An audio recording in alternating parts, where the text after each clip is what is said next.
بسم اللہ الرحمن الرحیم۔ السلام علیکم محترم ناظرین۔ ماہ شعبان کی فضیلت۔ شعبان کے پہلے جمعہ کی فضیلت۔ ماہ شعبان کے پہلے جمعہ کی وہ فضیلتیں جو کم ہی لوگ جانتے ہیں۔ شعبان کے پہلے جمعہ کے دن کرنے والا وظیفہ۔ اگر آپ کسی مصیبت میں گرفتار ہیں، اگر آپ کو کوئی پریشانی ہے، کوئی بیماری ہے، بچوں کی شادی کا مسئلہ ہے، جادو جنات کا سایہ ہے، یا کوئی بندش کی گئی ہے، کاروبار یا روزگار کے کوئی مسائل ہیں، قرض کا بوجھ ہے، کوئی گھریلو ناچاکیاں ہیں، اولاد نافرمان ہے، تو شعبان کے پہلے جمعہ کے دن آپ یہ عمل اور اس ویڈیو میں بتایا گیا وظیفہ ضرور پڑھیں۔ اللہ کے بعد اللہ کے حضور گڑ گڑا کر خشوع خضوع کے ساتھ، نہایت عاجزی کے ساتھ اپنی دعائیں اللہ رب العزت کی بارگاہ میں پیش کریں۔ انشاءاللہ تعالی اللہ پاک آپ کو ہر وہ چیز عطا کریں گے جس کی آپ خواہش رکھتے ہیں۔ محترم ناظرین، اللہ پاک نے جو ہمیں زندگی عطا کی ہے، بروز قیامت اس کے ایک ایک لمحے کا، ایک ایک پل کا حساب کتاب دینا ہوگا۔ جو کچھ کھایا ہوگا، جو کچھ پیا ہوگا، اس کا جواب دینا ہوگا۔ جو آنکھوں سے دیکھا ہے، جو کانوں سے سنا ہے، جو زبان سے بولا ہے، ہاتھ سے کیا ہے، جو پاؤں سے کیا ہے، جو بھی اعمال ہم نے کیے ہیں، نیک یا بد، سب کا حساب ہوگا۔ ریت کے ذرے کے برابر کسی کے ساتھ زیادتی کی ہوگی، ریت کے ذرے کے برابر کسی نے ہمارے ساتھ زیادتی کی ہوگی، تو اس کا پورا پورا بدلہ لیا جائے گا اور دیا جائے گا۔ اس لیے ہمیں اپنا ہر قدم سوچ سمجھ کر اٹھانا چاہیے، کوئی اللہ کی نافرمانی نہ ہونے پائے۔ محترم ناظرین، اسلامی سال کا آغاز ماہ محرم اور اختتام ذوالحج پر ہوتا ہے۔ شعبان 8واں اسلامی مہینہ ہے جو رمضان المبارک سے پہلے آتا ہے۔ اس مہینہ کو اللہ جل شانہ نے بہت فضیلت بیان فرمائی ہے، جس کی عظیم وجہ تو یہ معلوم ہوتی ہے کہ اس مہینہ میں ماہ رمضان کے روزوں، تراویح اور دیگر عبادات کی تیاری کا موقع ملتا ہے۔ رمضان جو اپنی برکتوں، رحمتوں اور عنایات کا موسم بہار ہے، اس کی تیاری کا ماہ شعبان سے شروع ہونا اس کی عظمت کو چار چاند لگا دیتا ہے۔ گویا شعبان کو رمضان کا مقدمہ کہنا چاہیے۔ ماہ شعبان عظمت والا مہینہ ہے، کیونکہ رسول اللہ صلی اللہ علیہ وسلم نے اس میں خصوصیت سے برکت کی دعا فرمائی ہے۔ حضرت انس رضی اللہ تعالیٰ عنہ فرماتے ہیں کہ جب رجب کا مہینہ آتا تو رسول اللہ صلی اللہ علیہ وآلہ وسلم یہ دعا فرمایا کرتے تھے: اے اللہ، ہمارے لیے رجب اور شعبان میں برکت عطا فرما اور ہمیں رمضان کے مہینے تک پہنچا، چونکہ یہ رمضان کا مقدمہ ہے، اس لیے اس میں رمضان کے استقبال کے لیے تیاری کی جاتی ہے۔ خود رسول اللہ صلی اللہ علیہ وآلہ وسلم نے اس مہینے میں رمضان کی تیاری کی اور ترغیب دی ہے۔ حضرت انس بن مالک رضی اللہ تعالیٰ عنہ روایت کرتے ہیں کہ ماہ رجب کی آمد پر رسول اللہ صلی اللہ علیہ وسلم یوں فرمایا کرتے تھے: اے اللہ، ہمارے لیے رجب اور شعبان میں برکتیں نازل فرما اور رمضان ہمیں نصیب فرما۔ ماہ شعبان کی فضیلت اور برکت کا اس عمل سے بھی اندازہ لگایا جا سکتا ہے کہ اس مہینے میں بندوں کے اعمال اللہ جل شانہ کے حضور پیش کیے جاتے ہیں۔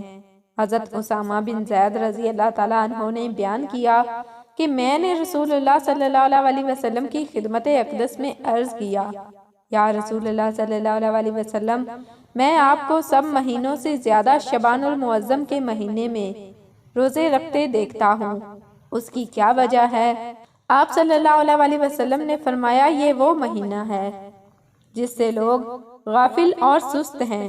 رجب اور رمضان المبارک کے درمیان یہ وہ مہینہ ہے جس میں اعمال اللہ جل شانہ کے حضور لے جائے جاتے ہیں، لہٰذا میں چاہتا ہوں کہ میرے اعمال اس حال میں اٹھائے جائیں کہ میں روزے سے ہوں۔ محترم ناظرین، میں اس مہینے کے پہلے جمعہ کا ایک خاص عمل بتانے جا رہی ہوں۔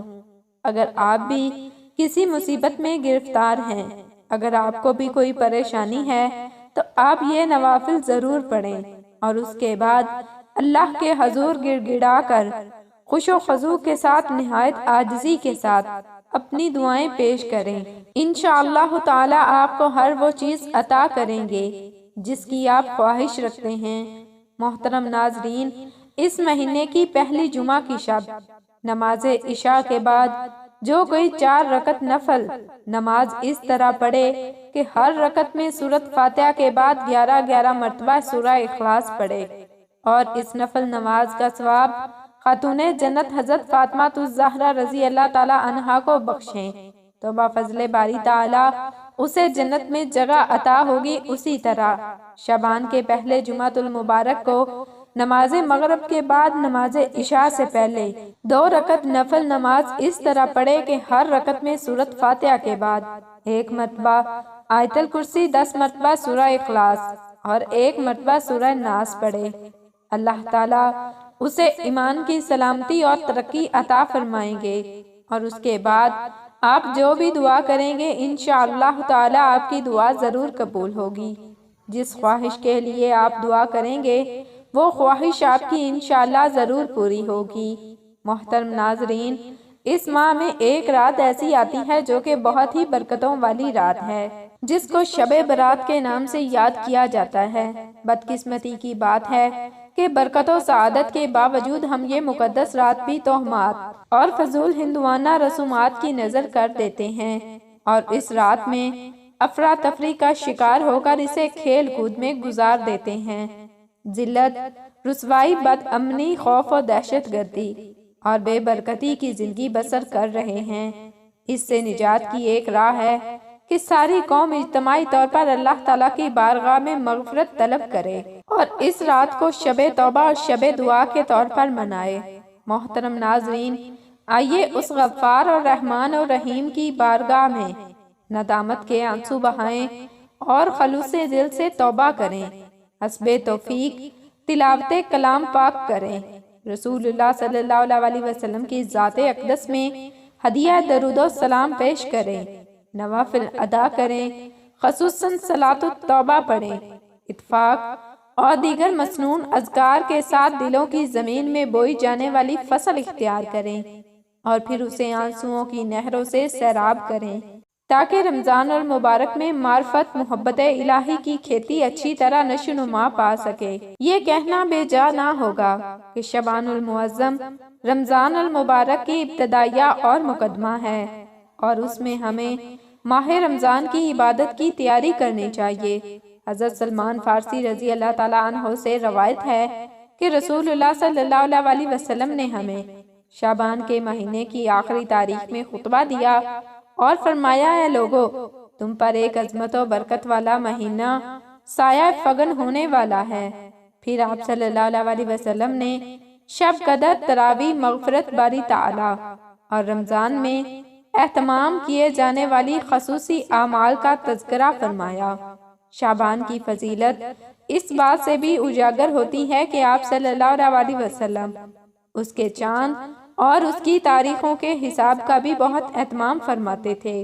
حضرت ابو ہریرہ رضی اللہ تعالیٰ عنہ فرماتے ہیں کہ شعبان کے چاند یعنی تاریخوں کو خوب اچھی طرح محفوظ رکھو تاکہ رمضان کا حساب ہو سکے، تاکہ رمضان کے صحیح حساب کے لیے شعبان کا چاند اور اس کی تاریخوں کو خصوصیت سے یاد رکھا جائے۔ جب شعبان کی آخری تاریخ ہو تو رمضان کا چاند دیکھنے میں پوری کوشش کی جائے۔ آپ صلی اللہ علیہ وسلم شعبان میں کثرت سے روزے رکھا کرتے تھے، بلکہ رمضان کے بعد جس مہینہ میں زیادہ روزوں کا اہتمام فرماتے تھے وہ یہی شعبان کا مہینہ تھا۔ حضرت عائشہ صدیقہ رضی اللہ تعالیٰ عنہ سے مروی ہے کہ آپ صلی اللہ علیہ وسلم جب روزے رکھنا شروع فرماتے تو ہم کہتے کہ اب رسول اللہ صلی اللہ علیہ وآلہ وسلم روزہ رکھنا ختم نہ کریں گے، اور جب کبھی آپ صلی اللہ علیہ وسلم روزہ نہ رکھتے تو ہم یہ کہتے کہ آپ صلی اللہ علیہ وسلم اب روزہ کبھی نہ رکھیں گے۔ میں نے رسول اللہ صلی اللہ علیہ وسلم کو رمضان المبارک کے علاوہ کسی اور مہینے کے مکمل روزے رکھتے نہیں دیکھا۔